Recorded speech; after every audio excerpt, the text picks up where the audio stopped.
রসুল বলেন আমার পরবর্তী কেউ যদি নবী হওয়ার দাবি করে সে হবে দ্বিতীয় প্রকারের দাজ্জাল।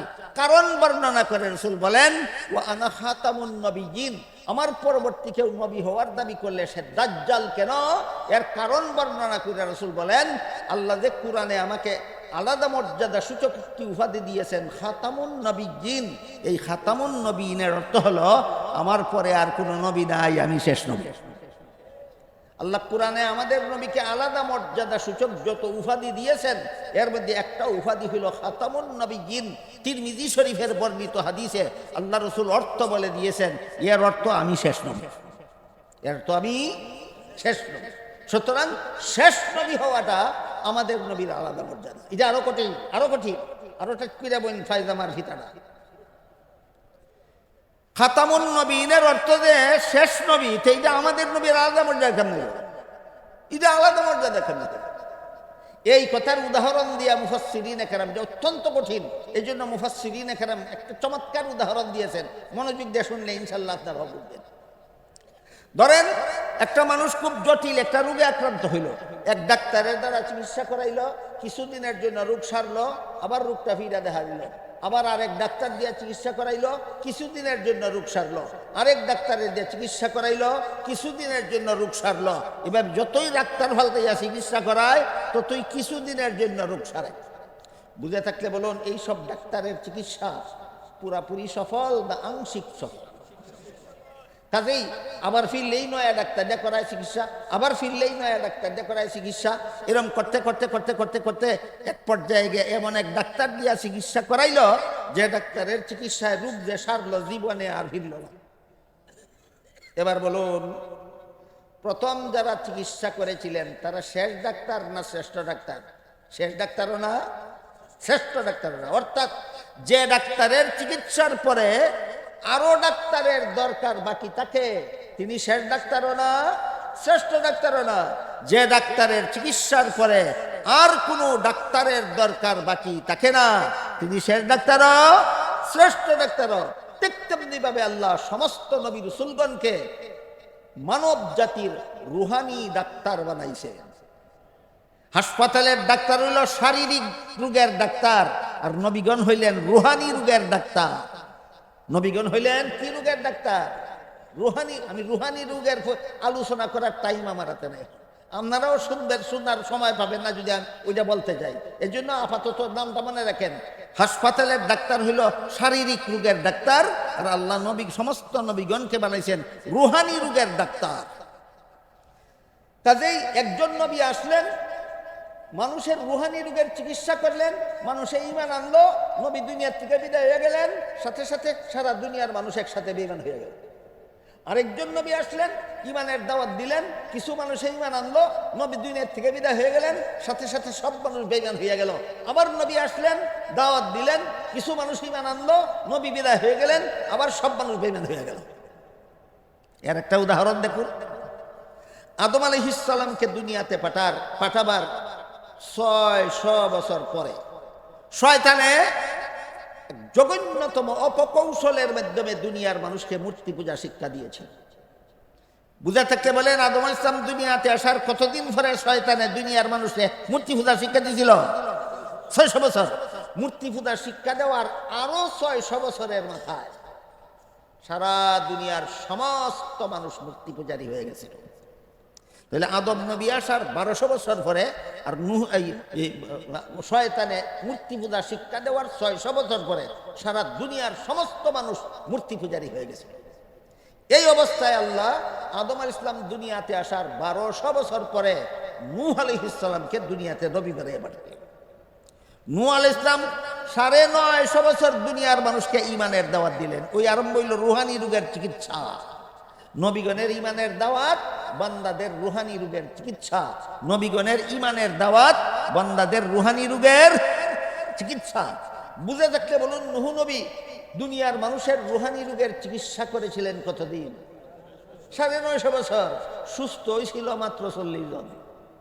মাত্র 40 জনে ঈমান আনছে, আর বাকি কেউ ঈমান আনছে না।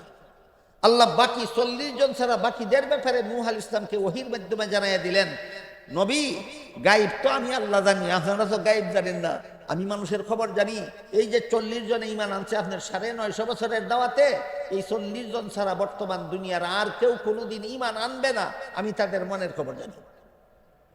তখন নূহ আলাইহিস সালাম আল্লাহর কাছে দোয়া করলেন, ক্বালা নূহুর রাব্বি লা তাযার আলাল আরদি মিনাল কাফিরিনা দাইয়ারা ইন্নাকা ইন তাযারহুম ইউদিল্লু ইবাদাকা ওয়া লা ইয়ালিদু ইল্লা ফাজিরান কাফফারা। নূহ আলাইহিস সালাম বলেন, হে আল্লাহ, যেহেতু আপনি জানেন এই 40 জন ছাড়া আর বাকি কেউ মূর্তি পূজা ছাড়বে না, ঈমান আনবে না, কাজে এদেরকে যদি আরো কিছুদিন দুনিয়াতে বসবাস করতে দেওয়া হয়, তাহলে এই মূর্তি পূজার দল ভবিষ্যৎ প্রজন্মকে, ভবিষ্যৎ সন্তানাদিদেরকে জন্ম দিয়া ওদেরকে মূর্তি পূজার বানাইয়া জাহান্নামে নিয়ে যাবে। সুতরাং আদমের ভবিষ্যৎ প্রজন্মকে জাহান্নাম থেকে রক্ষা করার স্বার্থে সবগুলি মূর্তি পূজারীকে ধ্বংস করে দিল। নূহ আলাইহিস সালামের দোয়া আল্লাহ কবুল করলেন। বললেন, আমি একটা গজবের পানির বন্যা দিয়া আমাদের সঙ্গী সাথী 40 জন ছাড়া সবগুলিকে ধ্বংস করে দেব। আপনি একটা জাহাজ তৈরি করেন, এই জাহাজের মধ্যে আপনি, আপনার 40 জন অনুসারী আর সকল প্রকার জীবজন্তুর এক জোড়া। কি পরিমাণ জীবজন্তু আল্লাহ জগতে সৃষ্টি করছেন! আমরা তো সবটা দেখছিও না, জানিও না, শুনছিও না। যেগুলি দেখছি, জানি, শুনছি, এগুলি কই? এক জোড়া ছাগল, এক জোড়া ভেড়া, এক জোড়া দুম্বা, এক জোড়া গরু, এক জোড়া গাধা, এক জোড়া ঘোড়া, এক জোড়া বৈশ, এক জোড়া আত্তি, এক জোড়া তিমি মাছ। আর কটা কইতাম? এখন 40 জন অনুসারী, নূহ নবীর সাথে 40 জন অনুসারী আর আত্তি, গুড়া, গরু, ছাগল, গাধা সবগুলি এক জোড়া কইরা যেই জাহাজের মধ্যে তোলা যাবে, এই জাহাজটা আমাদের প্যান্ডালটার সমান না, আরো বড়। এটারে নৌকা কয়। কোন আক্কালে গোবর খাইছে? বলেন, আল্লাহ নূহ আলাইহিস সালামকে নৌকা বানাইবার হুকুম দিছিলেন না জাহাজ বানাবার হুকুম দিছিলেন? নৌকাও চিনে না, জাহাজও চিনে না, গুড়ার ডিম আবার চাহবাজি করে।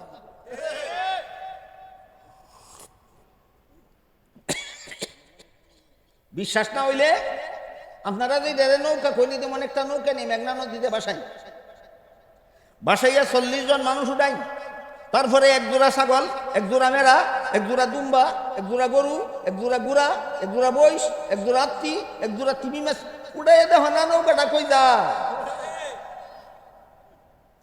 আমার কথা বুঝে তাকে বলেন, আল্লাহ নূহ নবীকে নৌকা বানাইতে বলছিলেন না বিশাল জাহাজ? আল্লাহ বললেন, বিশাল একটা জাহাজ বানাও, এই সবগুলি জায়গা ওইবার মতো বানাইলেন, সবগুলি উঠাইলেন। আল্লাহ গজবের পানির বন্যা দিয়া সারা দুনিয়ার সবগুলিকে ধ্বংস করে দিলেন। এবার বলেন, আদম আলাইহিস সালাম দুনিয়াতে আসার কত বছর পরে সারা দুনিয়াবাসী একসাথে বেঈমান হয়ে গেছিল? 1200 বছর। কত বছর? 1200 বছর। এইভাবে কয়েকজন নবী আইছেন, দাওয়াত দিছেন, কয়েকজন ঈমান আনছে, দুনিয়ার থেকে বিদায় হওয়ার 100, 200, 300 বছরের মধ্যে সারা দুনিয়াবাসী আবার বেঈমান হয়ে গেছে। আবার নবী ফাটাইছেন, আবার বেঈমান হয়ে গেছে, আবার নবী ফাটাইছেন, আবার বেঈমান হয়ে গেছে। এটা করতে করতে করতে করতে আল্লাহ শেষ পর্যন্ত খাতামুন নবিয়্যিন ফাটাইছেন। 950 বছর নয়, মাত্র 23 বছর দাওয়াত ও তাবলীগের কাজ করে গেছেন। আর বলে গেছেন, লা তাযালু তাইফাতুম মিন উম্মতি, লা তাযালু তাইফাতুম মিন উম্মতি যাহিরিনা আলাল হাক্কি ইলা ইয়াউমিল কিয়ামা। কিয়ামত পর্যন্ত দুনিয়াবাসী একসাথে বেঈমান হবে না।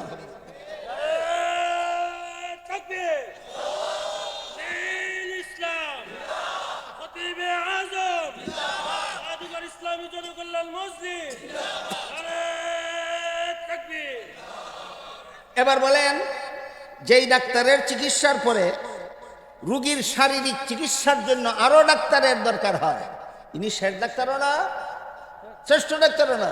যে ডাক্তারের চিকিৎসার পরে রোগীর শারীরিক চিকিৎসার জন্য আর কোনো ডাক্তারের দরকার বাকি থাকে না, ইনি শেষ ডাক্তারও, শ্রেষ্ঠ ডাক্তারও। ঠিক তেমনি ভাবে যেই নবীর আবির্ভাবের পরে দুনিয়ার মানুষের হেদায়েতের জন্য আরো নবীর দরকার বাকি থাকে, ইনি শেষ নবীও না, শ্রেষ্ঠ নবীও না। যেই নবীর আবির্ভাবের পর দুনিয়াবাসী মানুষের হেদায়েতের জন্য কিয়ামত পর্যন্ত আর কোনো নবীর দরকার বাকি থাকে না, তিনি শেষ নবী ও শ্রেষ্ঠ নবী। এবার বলেন, খাতামুন নবীন, আমাদের নবীর আলাদা মর্যাদা কেমনে হইল? বুঝে আইছে কিছু? এই জন্য আল্লাহ বলেন, ওয়ালাকির রাসূলুল্লাহি ওয়া খাতামান নাবিয়্যিন। মুহাম্মদ সাল্লাল্লাহু আলাইহি ওয়াসাল্লাম তোমাদের কারো বংশগত বাবা নন, তিনি তোমাদের রুহানি বাবা। তবে তিনি একা তোমাদের রুহানি বাবা না, সমস্ত নবী রসুলগণই আপন আপন উম্মতের রুহানি বাবা, তাইলে তোমাদের নবীর আলাদা শান গেল কই, আলাদা মান গেল কই, আলাদা মর্যাদা গেল কই? আল্লাহ বলেন শুনো, তোমাদের নবীকে আমি আল্লাহ যত আলাদা শান মান মর্যাদা দিয়েছি, এর মধ্যে একটা মাত্র শান মান মর্যাদা হলো তোমাদের নবীকে খাতামুন নবিয়্যিন বানাইছি। আর কোন নবীকে খাতামুন নবিয়্যিন বানাইছি না। অন্যান্য নবীর আবির্ভাবের পরে দুনিয়ার মানুষের হেদায়েতের জন্য আরো নবীর দরকার বাকি থাকতো, তোমাদের নবীর আবির্ভাবের পরে কিয়ামত পর্যন্ত দুনিয়ার মানুষের হেদায়েতের জন্য আর কোন নবীর দরকার বাকি নাই। এই বিশ্বাসের নাম খতমে নবুয়তের বিশ্বাস। এবার বলেন, খতমে নবুয়ত আমাদের নবীর আলাদা মর্যাদার প্রমাণ কিনা? খতমে নবুয়ত আমাদের শেষ নবী হওয়া, আমাদের নবীর শ্রেষ্ঠ নবী হওয়ার প্রমাণ।